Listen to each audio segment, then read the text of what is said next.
Hey, it's Adam. I'm here at Mount Zion Baptist Cemetery on the south shore of Lake Arthur in the beautiful Moraine State Park in Butler County, Pennsylvania. This is the largest and most obvious cemetery, but there are numerous others within the boundary of the state park. Before it was the norm to be buried in a community cemetery, oftentimes near a church, it was common to be buried in a small plot of land on the family farm.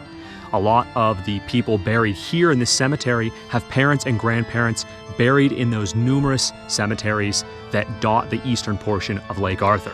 So our mission today is to find the hidden cemeteries of Moraine State Park.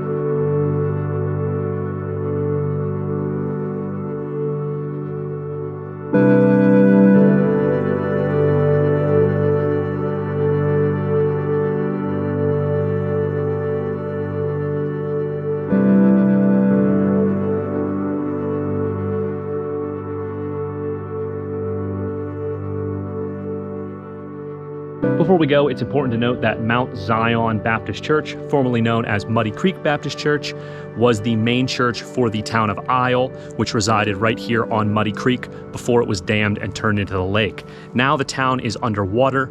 It had a population of about 80 people and was a popular stop on the Western Allegheny Railroad. This building right here was built in 1844 using bricks made from the mud of Muddy Creek. The cemetery here has about 350 sites, with people being interred all the way back from 1847 to present day.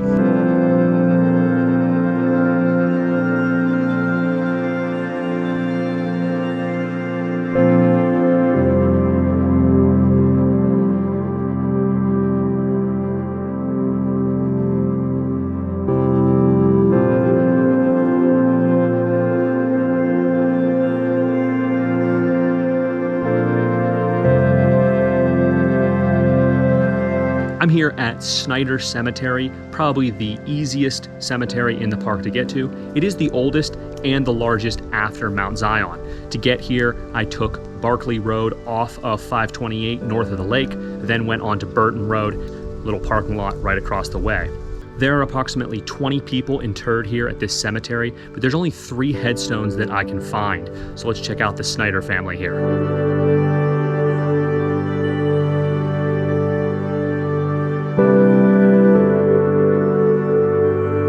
So buried over here with a shared headstone is Conrad and Nancy Snyder. They moved to America from Switzerland and eventually settled in Butler County. Their son Conrad Jr. and his wife Anne Mary were probably the most successful of his children.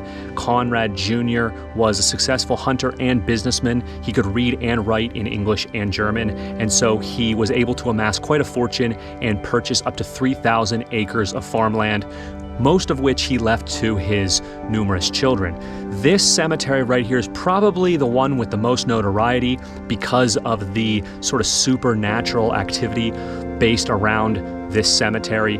Conrad Snyder is said to sort of haunt this cemetery. If you come at night, people have said to see red glowing eyes or floating white orbs. I don't know if it's true or not. You're welcome to come out here and see for yourself. This stone right here is left to commemorate those inside the cemetery with a lost or vandalized headstone.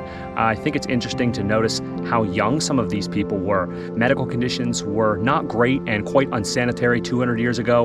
A midwife would have to help you give birth at your house. So I find this very interesting and a great testament to modern medicine. There's an inscription on the bottom of the headstone of Conrad Jr. and Anne Mary that reads, "Weep not for me, departing friends. I must lie here till Christ return." Thought that was cool. But we're on to the next cemetery. This one's not as easy to find, and I might have to take a walk through the woods. So let's go.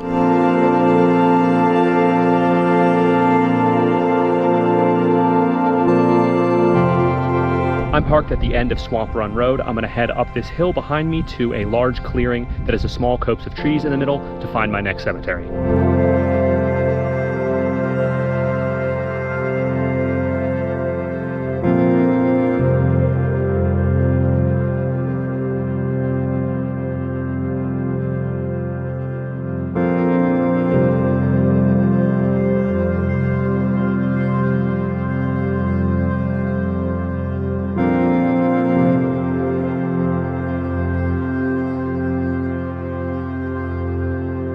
I made it to the McBride Cemetery. Not too difficult if you know what you're looking for. This wrought iron fence around the edge really gives it away. John and Mary McBride and 3 of their children are interred here. John was from Ireland and Mary was a PA native. Their son William died when he was 13. Their other daughter Kezia never married. And then lastly, Nancy or Nanny McBride married J.M. Elliott.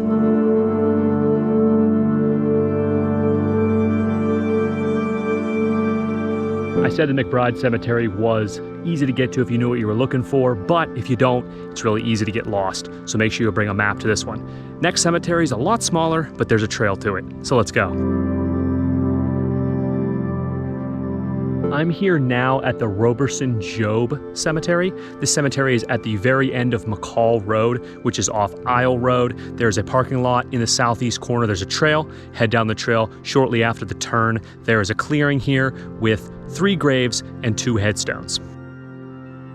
Right here we have the site of Rufus and Laura Jobe, a married couple. What's interesting about Laura is that she died in 1965, which was actually during the time where the PA Conservancy was starting to buy up plots of land around Muddy Creek in order to turn this area into Moraine State Park. It was only 3 years after her death that they dammed up the creek and formed the lake.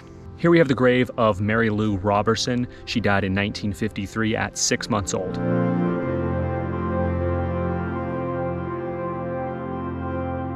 Well, the cemeteries we've seen so far are on the outskirts of the park. Now we are in the interior of the Frank Preston Conservation Area at the very end of North Country Club Road at a small equestrian trail parking lot. We're going to head east down these trails. There's 2 cemeteries down there. Then we'll hike back where we drove from to find 2 more.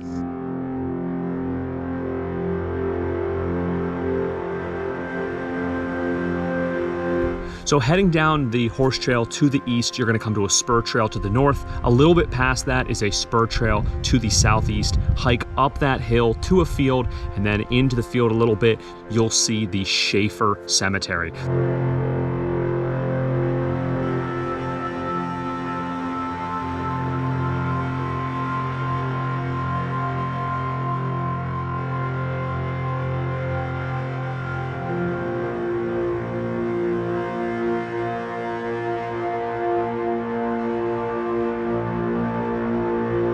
There's 2 marked headstones here. First one over in the corner there is Naomi Shaffer, who died in 1837 at age 7. Here in the middle is the headstone of Catherine Shaffer, who died in 1827 at the age of 73.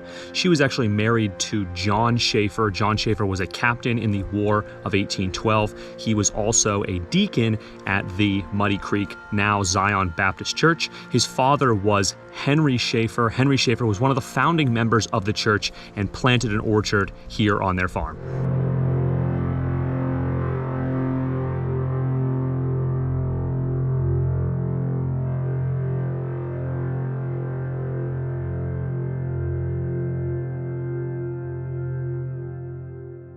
The Shaffer Cemetery, very easy to find. You can't miss that beautiful hand-cut stone wall. Our next cemetery is going to be a little bit farther down the horse trail. So let's go.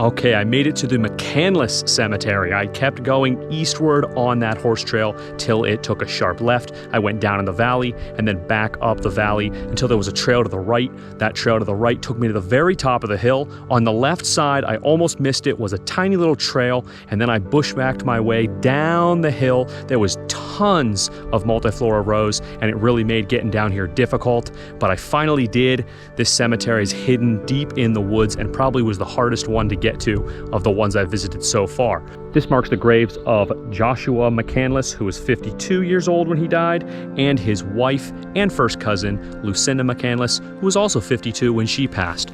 Over on the other side here, we've got one for Hannah McCandless, who was Lucinda's mother and married to George McCandless, and she's interred with two of her 5 daughters, Kezia McCandless and Nancy McCandless. Kezia and Nancy passed at 18 and 22, respectively. I'm back at the parking lot now. We are going to head west back the way we drove to find some more cemeteries.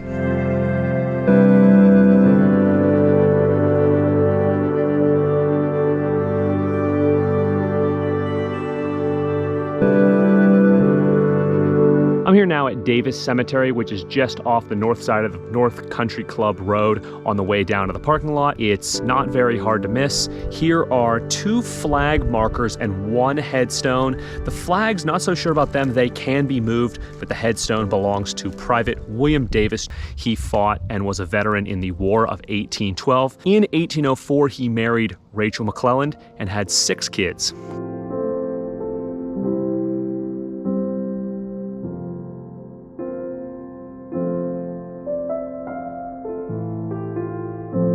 I'm here now at the Book Negley Cemetery. It is about halfway between Muddy Creek Drive and the parking lot, right off the side of North Country Club Road. I had to hike to the very top of the hill. It was about 100 or 200 feet of vert, and here I found the cemetery. The 2 headstones here are Almira Davis, who died in 1861 at the age of 38. She was the wife of Joseph Davis. Joseph Davis was probably the son of William Davis. The other one over here is David Weimer. He died in 1860. Well, that concludes my adventure to find some of the hidden cemeteries of Moraine State Park. If you spend enough time out here, you're sure to come across the ruins of an old spring house or the foundation of a building. I like to try to remember what these woods would have looked like 200 years ago, all the farms, orchards, and pastures, maybe even a lost or unmarked grave. It's up to you now to come out and find them. Remember when you're out here to try to be respectful and also to make your adventure during the late fall, winter, or early spring when the vegetation is the lowest. I'll leave the GPS coordinates for each cemetery in the description, and leave me a comment if you are the descendant of someone in one of these cemeteries. Remember, the best way to preserve history is with a story or word of mouth, so please tell a friend and share this video. Also, check out some of my other local history videos here. I'm Adam Stillwagon. I'm still going far. Please subscribe.